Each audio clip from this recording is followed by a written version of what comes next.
7 a.m. on a Monday morning, you wake up to your alarm.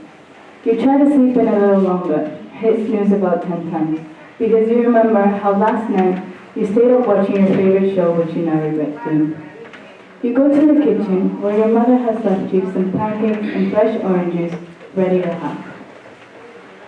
While eating, you check your friends' daily Snapchat streaks. You brush your teeth, say goodbye to your family, and head out the door so you can wait for the bus to pick you up. You get into the bus and tune into your favorite Spotify playlist. Before you know it, you're at school and your daily school routine with all your friends and classes starts once again. Now, imagine being part of a life like this. 7 a.m. on a Monday morning, you wake up by the sunlight in some rugged, torn, and itchy sheets in a corner of a sidewalk.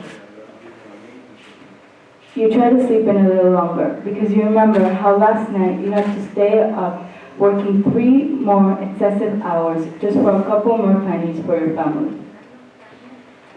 You go to where your mother has left you some scraps of whatever food she could find around for you. While eating, you check if any bugs got into the food that had been left out. Your family leaves for work, and so do you. With no other way of transportation, you walk 3 long miles to the factory. After a long time of walking, you're at the factory and your daily machine work routine starts once again. This is the life of a child that partakes in child labor. So, what exactly is child labor? Child labor is work that deprives children of their childhood, their potential, and their dignity. It is work that is harmful to a child's both physical and mental development. It deprives children of the opportunity to go to school, obliging them to leave school prematurely. It offers very low payments for extreme, excessive, long, and heavy work. Child labor occurs worldwide. 60% of child labor occurs in Asia, 23% occurs in Africa, and 8% occurs in South America. For example, in Ethiopia, about 60% of children are put to work and earn only $1 a month after working 12 to 16 hours each day. This map from child labor in 2014 indicates child labor risk in each place or how severely it is integrated into a country's way of manufacturing. As you can tell, there are a lot of extreme risks located in both Africa and Asia. Why? Now that we know how child labor affects children's lives and where around the globe it happens, in order to make this situation better, we need to comprehend why it happens. Child labor has many causes contributing to it, one of those being low family income. This is when the family does not earn enough money because they either don't have a job or they have extremely low wages. Therefore, they need help from their child.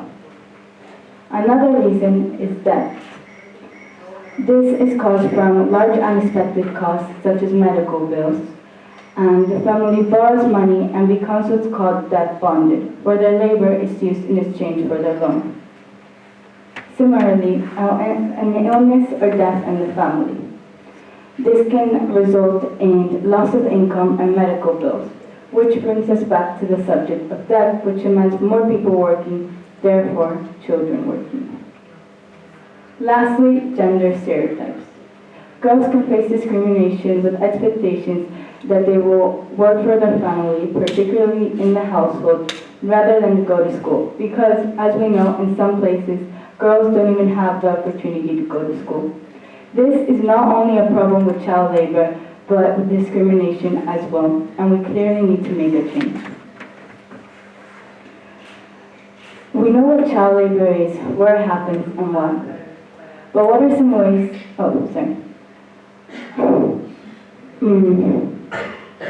why do companies utilize child labor? Companies do it in order to keep their wages low.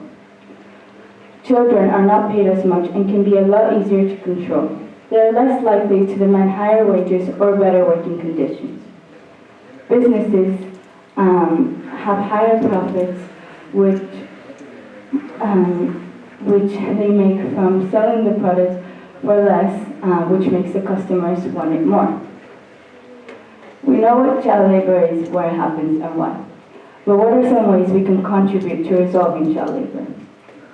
One way is to funnel money towards supporting reputable groups such as Smile Foundation and UNICEF. Basically, share your time and money. Another way is to educate ourselves and others about what child labor is and what companies to avoid that utilize it. We give these businesses educational opportunities so that they know child labor is wrong.